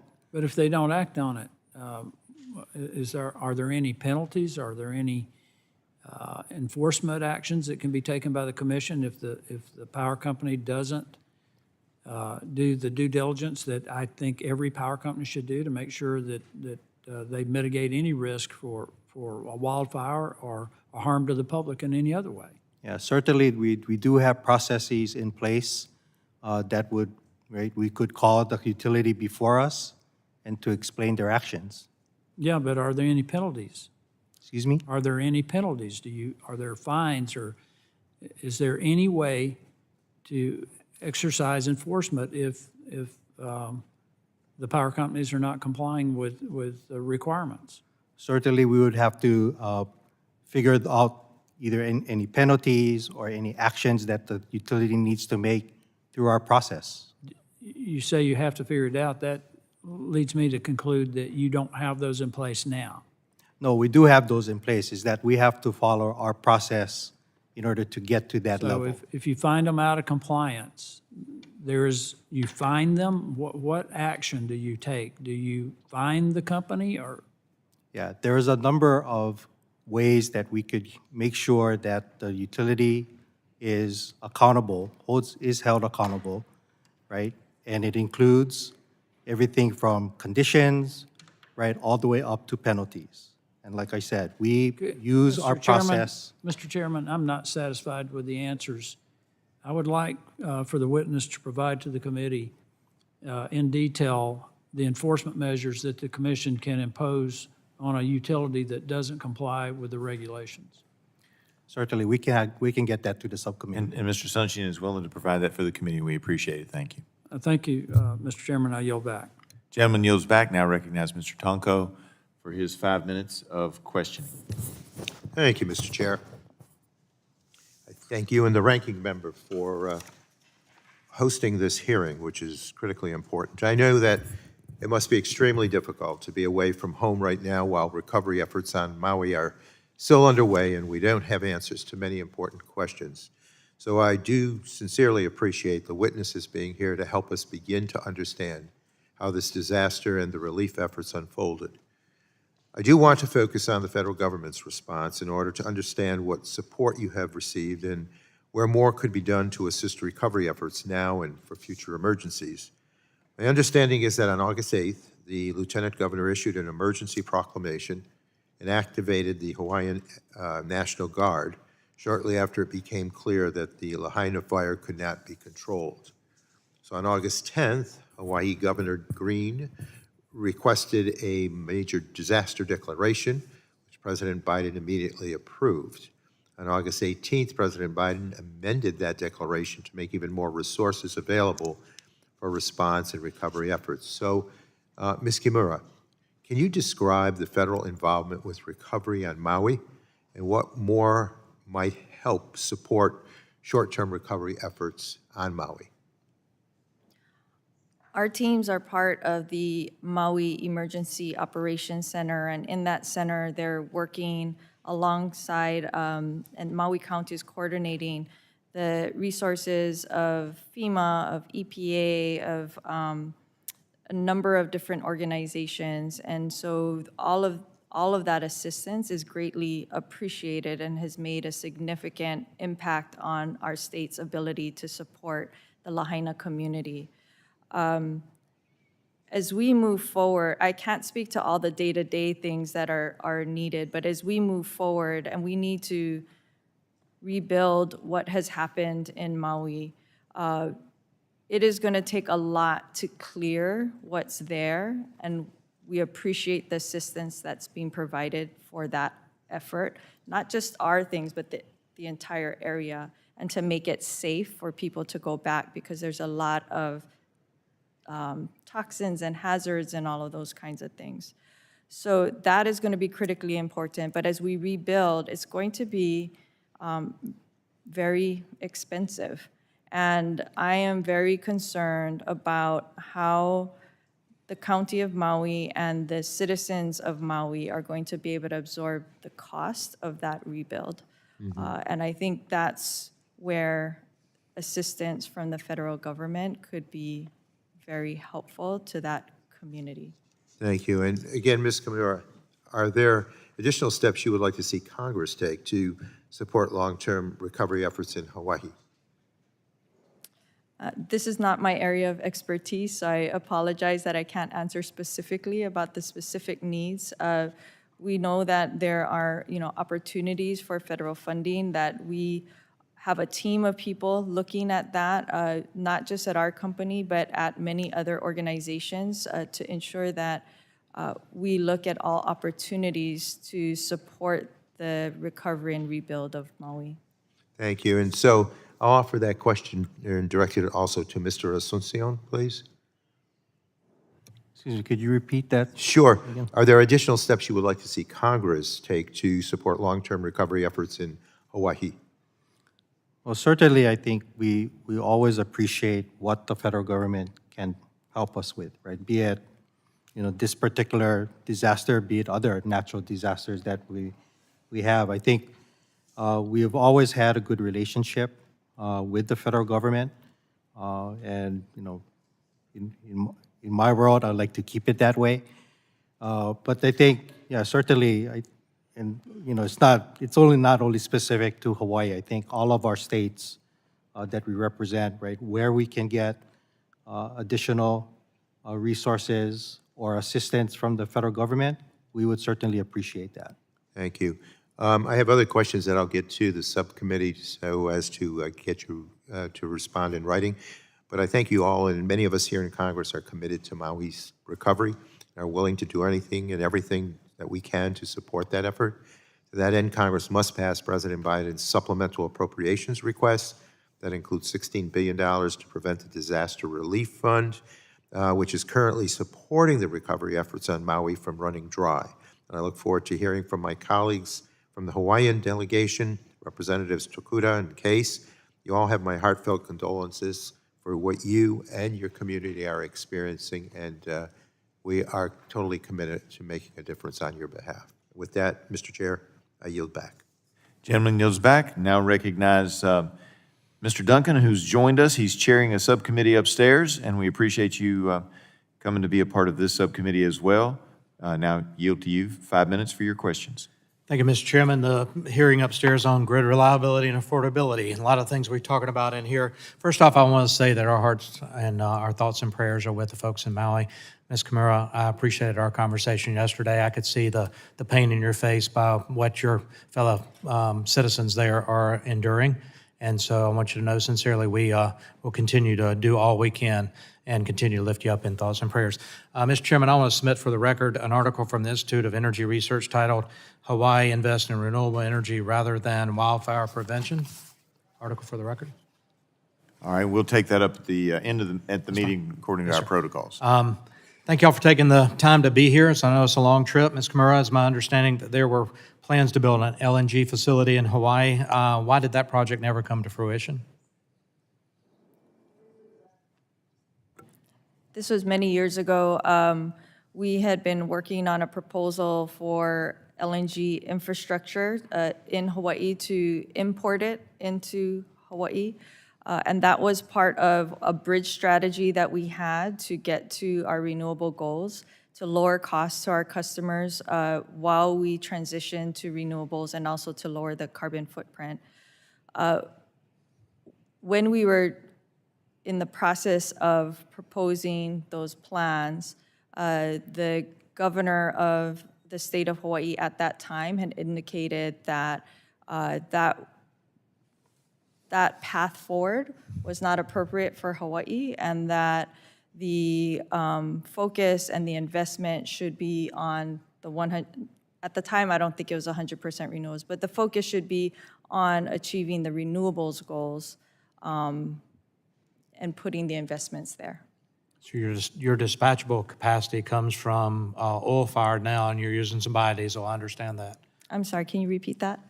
Your dispatchable generation now comes from an oil plant, and you're using biodiesel, and I appreciate that. But I just want for the record that they do have baseload generation that is dispatchable to supplement the renewables. How would you assess natural gas affect the availability of firm generation, the affordability of electricity, and the overall level of emissions in Hawaii? That assessment was done many years ago, and I can't recall now what the impact was. We had determined at that time that it could significantly reduce the cost of electricity in Hawaii if we were able to implement that at that time. And with sufficient time from when we were proposing it to when we had to achieve our renewable goals, we felt like the investment was worth it and could amortize itself over that period of time to provide that long-term benefit to customers. Yeah, thank you for that. For the record, I would just say that clean-burning U.S.-produced natural gas has helped the United States lower its carbon emissions. But do you think the impact of this fire will have on the cost of electricity and overall reliability of Hawaiian Electric grid? It will change public opinion on the construction of an LNG facility? That is hard for me to say. In Hawaii, we haven't talked about LNG for many years in Hawaii. You think that conversation will come back up now? It has not. Hawaii is very focused on achieving our current statute of 100% renewables. And as we implement our renewables agenda here, we are achieving projects. For example, a solar plus storage project that went into the ground last year was at 9 cents per kilowatt hour, and that was a third of the cost of what it would cost for fossil fuel generation based on oil. So we are continuing to pursue that route, and we are also pursuing firm generation, which we believe is needed to fill the gaps of solar and wind and storage and other renewable resources that we're implementing in Hawaii. Just a side question, because it's not in my prepared questions here, but a thought. With the volcanic activity in the Hawaiian Islands, is thermal something that's even looked at? Is what? Thermal. Yes, so we have geothermal on the Big Island of Hawaii, and that is a very important resource and a firm resource that we believe is critical to the future of Hawaii, but it's also challenging to get that resource. Yeah. So I'd love to investigate that more. I want to ask one last question. The Maui Public Utilities. Upstairs right now, we're having a hearing on the nation's grid operators about the challenges of reliability on the grid due to state policies and how there has to be a refocus on core missions of grid operators, states, and regulators on reliability. In a similar way, given the clear shortcomings you identified, vegetation management, in your submitted response, will you also have to go back and reexamine how and whether state policies to drive energy resource to be 100% renewable may have affected priorities and or your offices and the utility away from focusing on resilience and managing risk, including mitigation fire risk? Was that a question to me? Yeah. So, or either one. Yeah. so because of those cost savings that I talked about between that example I gave you, solar plus storage versus the cost of fossil fuels, oil that we've been talking about, that cost savings, given the high rates that we have in Hawaii, we can take that cost savings and we can invest that in our grid. And so that has been the strategy that we've been employing over the last many years. Yeah. Thank you so much. I'm way over time. Thank you, Mr. Chairman. Gentleman yields back. I don't see any other members wishing to ask questions at this time, so I would like to thank our witnesses again for being here today. Now, pursuant to committee rules, I remind members they have 10 business days to submit additional questions for the record, and that would also include all the things that we asked about that you need to get back to us on, and that's fairly standard. And then I ask the witnesses that you all submit your responses to those questions and follow-ups within 10 business days of receipt of those questions. That being said, this concludes the first panel, and we will now transition to the second panel. But thank you very much for being here today.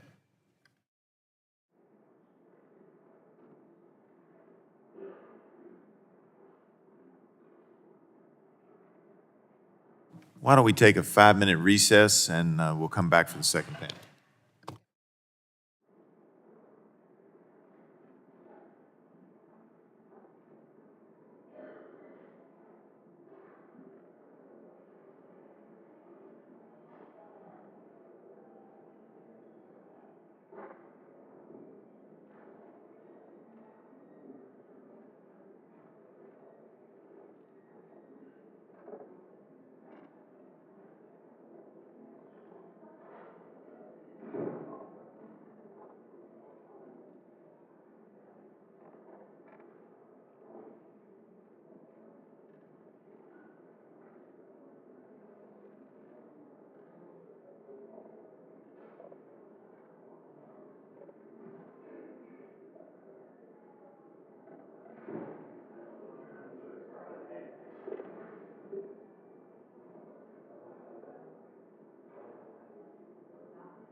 All right, the committee will come back to order. See that everybody's in their seats, so thank you for testifying before the committee today. Our witnesses for panel 2 are Representative Ed Case of Hawaii's 1st District and Representative Jill Tokuda of Hawaii's 2nd District. Representative Case, you're now recognized for a 5-minute statement. Thank you, Mr. Chair, Ranking Member, members of the subcommittee. Good morning still. Aloha. And first of all, for all of the people of Hawaii, thank you so much for your expressions of concern and for your focus in this hearing. I appear before you today as the former representative for the 2nd Congressional, which is Maui, and as one who, like so many around our country and our world, feel a deep personal sense of loss. But most importantly, I appear before you as one with my colleague, Ms. Tokuda, of our 2 representatives from Hawaii, because in Hawaii, we really don't think about district lines. Districts don't matter in Hawaii. Maui and Lahaina are part of all of Hawaii. And this incredible tragedy was and is a tragedy for West Maui, for Maui, but it is a deeply felt tragedy for all of our Hawaii, and we are all in for Maui. Ms. Tokuda, who's been a constant on Maui, devoted to Maui's needs since the early days of this tragedy, will describe for you a little bit more personal detail what happened, what the situation is on the ground. We'll relay some very personal stories that I hope drive home the point of the true situation and what our path must be going forward. And as you consider the testimony today and our own future path here in Congress, I'd like to leave you with about 3 thoughts on an overview. First of all, I agree that Congress's role and involvement is critical. In a disaster such as this, only our federal government can muster the resources and the energy and the scope of critical assistance that is going to be necessary to truly address a tragedy of this nature. And by focusing the attention and concern of Congress on the Maui disaster, you highlight the critical needs here, and I think you also highlight the path forward in terms of making sure that this doesn't happen in other communities throughout our country, because each tragedy must offer lessons to be understood and learned. Otherwise, it's simply going to be repeated, and the lives that we have lost, the community that we have lost, will be disrespected. But as this tragedy can offer lessons, at least Hawaii and those that have been lost can offer something to the rest of our country and the world. And so your focus here is really critical, and your questions have been relevant and critical, and I thank you for them. Second, the full focus of our collective efforts must remain on Maui. We are only 51 days after a very sudden and terrible tragedy, and I think it's important to understand the reality of Maui and Hawaii today. Of course, we have almost 100 confirmed dead, but we simply have not identified the remains of many, and we have many that are still missing. That effort must continue. We have a community of some 12,000, which is fully displaced, 7,800 in hotel rooms, full efforts on locating difficult-to-locate interim housing. We have a year-plus debris removal project that has only just begun. We have businesses that are devastated and only now are facing the reality of whether and how to survive. We have the full resources of our federal, state, and county governments, the community, and our congressional delegation, all focused on the necessary efforts that are required for Maui today. We have, as you know already, at least 3 investigations, full investigations, independent investigations, and we all know that we have a number of lawsuits that have already been filed, and these are all fact-finding exercises that in time will bring out the answers to many of the questions that this committee have asked. And all of this is where our efforts should remain for now. All of which is to say that while we in Congress have a very critical role, and I agree with you, Mr. Chair, it's not too early to ask these questions, we should not disrupt in what we're doing today what is necessary to be done for Maui. And so there will be a time for Congress, I think, to delve more deeply into exactly what happened and to learn the lessons of Maui when some stability has been restored. Third, how can Congress best help now, today?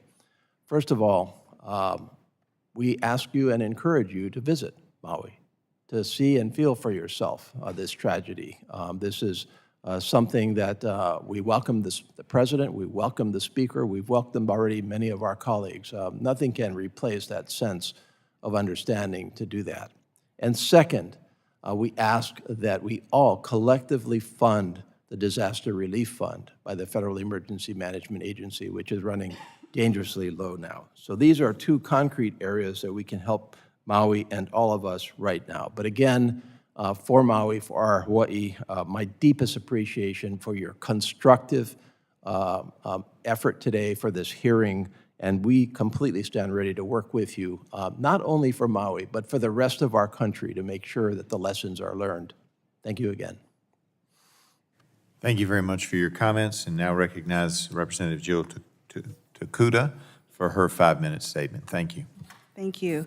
Chairman Griffith, Ranking Member Castor, Ranking Member Pallone, and members of the subcommittee. Mahalo again for your outpouring of support and commitment to our people. And thank you for allowing us this opportunity to testify about the wildfires that have devastated our Maui ohana. I join Representative Case in inviting you to come and truly see and experience what has happened in our community, but more importantly, work with us to rebuild and recover from the devastation. Like all of you, I want answers. Not a day has gone by since the fires that I don't ask myself questions. How did this happen? What could have been done differently? How do we make sure this never happens again? How do we keep our people, our families safe? What now? Why? Why? That's the hardest question. I've also been asked many questions myself. When can I go home? Is the air safe to breathe? How will I pay my mortgage? Who can help me rebuild my business? How do I tell my student their friend isn't coming back? One question that sticks with me came shortly after the fire. A woman approached me and asked me if I could please help her find her husband. They'd gone to all the shelters, the hospitals, they'd given the DNA sample. What should she do now? She showed me a picture of her husband's burned out truck on the side of the road and asked me why the back door was open. Could he have escaped? Where is he? I could not answer her questions that day. All I could do was hold her hand, put my arm around her, and try to comfort her. In the weeks that followed, I looked for her husband's name on every single list. First, it was on the list of the missing. A few weeks ago, identified among the dead. I share this with you because there are so many questions about this tragedy that must be answered. People want answers, people want accountability, but our people are still grieving. They are frustrated, they are grappling with their new reality, they are justifiably mad that this has even happened to them. Far too many lives were lost in our very tight-knit community. Some are still waiting anxiously of news of their loved ones, and while they want some kind of resolution, they fear that knock on the door. While it's been almost 2 months, most still have not seen the remains of their home, with the first Lahaina residents being allowed back into their property just this week. The question we need to be focused on right now is how do we keep the help coming to Maui? We are 2 days away from a shutdown. Our people have gone through enough. The wheels of government must continue to turn and work to provide them the support and the resources they so desperately need to focus on recovery and rebuilding. Last week in a House Transportation and Infrastructure Subcommittee hearing, one of our colleagues suggested that the Maui fires were the result of Hawaii's pursuit of renewable energy. He then insinuated to FEMA Administrator Criswell that the federal government should not support recovery efforts for disasters in states that pursue net zero policies. Unfortunately, these comments betray not only a lack of understanding of Hawaii's unique energy infrastructure, but also a willingness to exploit our pain and tragedy for political gain. What we already knew before this disaster is that Lahaina is not unique among rural and remote communities across our country that have not received enough investment and where ensuring access to services is a constant struggle. This tragedy has highlighted the disparities that exist in energy, telecommunications, transportation, and water infrastructure. Our rural communities lack access to healthcare, mental health services, emergency services, and more. The investments we have made through the Infrastructure Investment and Jobs Act and the Inflation Reduction Act must be but a first step, and we understand the urgent need to do more. The path ahead for Maui will be long and difficult. It will take years, if not generations, to recover from this disaster. Homes, schools, businesses, they will be rebuilt, but the scars of the trauma on our people, on our families, will take much, much longer to heal. As various local, state, and federal entities continue to investigate the cause of the Maui wildfires and the emergency response across all levels of government, we must not forget the human element of this tragedy. Behind the whirlwinds of investigation and litigation that have emerged from this disaster is a community still healing and fighting every day to recover and rebuild. While the historic banyan tree has become a symbol of hope, we must never forget that the people of Lahaina are her roots. There is no Lahaina without the voice, the vision of her people. Like you and I, our people have questions too. We all deserve answers. Right now, the most important question must be, how do we continue to keep the help coming to Maui? Mahalo for allowing myself and Congressman Case to testify before this committee. We will continue to count on your support and commitment in the weeks, months, and years to come. With all of you as part of now our extended Maui Ohana, I have hope that our people can and will continue to stay Maui strong. I yield back. Thank the gentlelady for her comments, and appreciate each of you all being here, and know that this subcommittee will try to find answers, and that while doing so, we will not forget the human factors involved as well. Anything final? I would. Thank you, Representative Tokuda. Thank you, Representative Case. I heard you loud and clear, and on behalf of the Democratic side of the aisle, again, our sympathies are with you, but I think we can best show our sympathies by acting, by, as you said, helping get answers, making sure that the recovery continues, that the disaster relief and recovery fund is fully funded, and then taking the lessons learned to help prevent this from ever happening anywhere else. And I did want to offer, this is the one-year anniversary of Hurricane Ian that hit southwest Florida, where 150 people died, over 50 drowned because of storm surge. So they're still recovering too, as people in Puerto Rico are. Just a couple of months ago, Hurricane Idalia hit Rep. Kamek's district, but in my area, I still have people who are flooded out that have all of their belongings in pods out on the street. And what caught my attention this morning on the front page of my hometown newspaper, the Tampa Bay Times, says FEMA has paused Florida aid.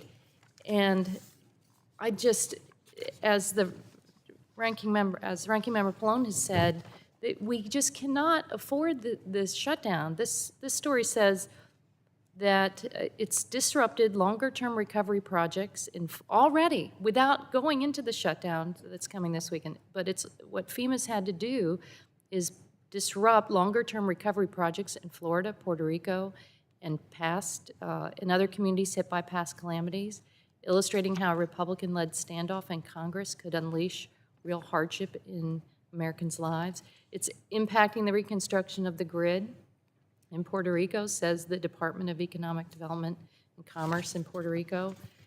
To prevent an interruption in federal disaster response, President Joe Biden urged lawmakers last month to restock FEMA's coffers, as Rep. Case mentioned, as part of a short-term deal to fund the government and approve an additional roughly $16 billion in supplemental aid. That money is meant to augment federal recovery efforts around the wildfire that recently ravaged Maui, the flooding this summer in Vermont, the aftermath of Hurricane Idalia. And so far, Congress has failed to act. Instead, Republicans, led by House Speaker McCarthy, have held up efforts to fund the government past Saturday. This is crazy. This is self-inflicted. This is not how a country as great as the United States of America should be acting. This is a gift to our adversaries.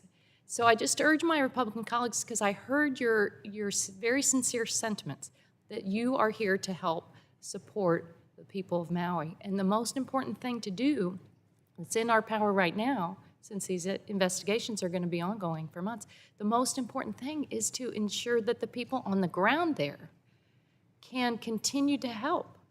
And Rep. Tokuda and I talked yesterday.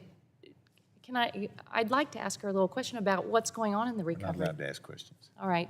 Well, I would. Part of our protocol. I would sorry. encourage everyone to talk to Rep. Tokuda and Rep. Case about the extensive recovery and the missions that are on the ground. When I mentioned at the beginning of the hearing, on my way out to the Pacific Rim, we were in Honolulu on August 8th. On the way back, the United States Army gave us a briefing of their recovery, and it was, these people are heroes. They step back from kind of the national security mission to focus on the recovery of their neighbors in Maui. And these are very difficult assignments under very difficult conditions. So let's not throw a wrench into the recovery of people in Maui. Let's not aggravate and pile on their pain. This can be avoided, and I just encourage you all to take that to heart and put people over politics. Because right now, people look at Washington and they just see a political mess, and it's time to really think about the people all across America that are going to be impacted. I thank the gentlelady for her comments, and not wanting to get into too much politics, but certainly welcome all the Democrat votes that we can get on Republican-led measures to keep the government open. Mr. Chairman? We need to bring this to a conclusion, but I would ask unanimous consent to insert into the record the documents included on the staff hearing documents list. Without objection, that will be the order. Mr. Chairman, I'm not asking a question, I just want to okay. make a comment, if that's all right. Well, I know, but I made a very brief comment and then I'll be brief. got a very long, although heartfelt response. And I don't know that this is the time that we should be debating those Well, I issues. just wanted to say, if I could, I'll be like a minute. In the sense of comedy, not comedy, but comedy, getting along, I will recognize the gentleman to make a brief comment. Thank you. I'm not going to repeat about the shutdown. I think we all know that that's not a good thing for what's happening in Hawaii in terms of the recovery. But I did want, I know that Representative Tokuda also mentioned this idea of some kind of ideological test for recovery. You said that it was suggesting that if you were looking to have 100% renewable, that there shouldn't be funds going to Hawaii. We've heard this also in my case. Remember, in the aftermath of Sandy, there were those who were making outrageous comments about how, we shouldn't help the Northeast. I've been here long enough to know that whenever there's a natural disaster, we help everybody. It's not Democrat, it's not Republican, it's not ideological. It shouldn't be, right? And so I'm glad you mentioned that, but I do think we all should say that there should never be a litmus test. And it's important to say that as well. And this litmus test, in this case, seems to be linked to climate change. And the bottom line is that everything I see is that, this dry vegetation and it was a major factor. So we can't not only have a ideological test, but we also need to recognize that one of the causes here in the long term is climate change, and that needs to be addressed as well. So I thank the gentleman for his brief comment. Thank you. All that being said, without objection, subcommittee is adjourned.